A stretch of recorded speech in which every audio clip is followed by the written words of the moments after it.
రవితేజ హీరోగా, కావ్య థాపర్, అనుపమ పరమేశ్వరన్ హీరోయిన్స్గా నటిస్తున్న latest most awaited చిత్రం ఈగల్. ఈ చిత్రాన్ని కార్తిక్ ఘట్టమనేని దర్శకత్వం వహిస్తున్నారు. ఈ మూవీని జాన్ 13న రిలీజ్ చేయనున్నట్టు మేకర్స్ అఫీషియల్గా తెలిపిన విషయం తెలిసిందే. అయితే ఆ రోజున మన గుంటూరు కారం, హనుమాన్, ఈ సైంధవ్ మరియు నా సామిరంగా ఇలాంటి మూవీస్ సంక్రాంతి బరిలో నిలవనుండగా గట్టి పోటీని ఎదుర్కొంటున్నాయి.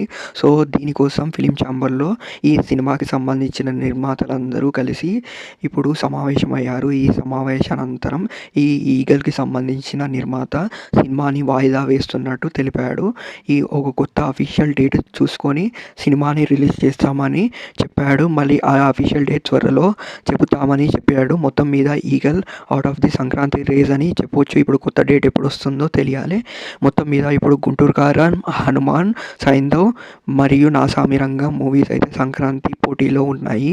ప్రతి సంక్రాంతి రిలీజ్ అయిన మూవీస్ అయితే దాదాపు సక్సెస్ సాధిస్తాయి. మరి ఈ సంక్రాంతికి 4 మూవీస్లో పోటీ తట్టుకొని ఏ విధంగా విజయం సాధిస్తాయో చూడాలి.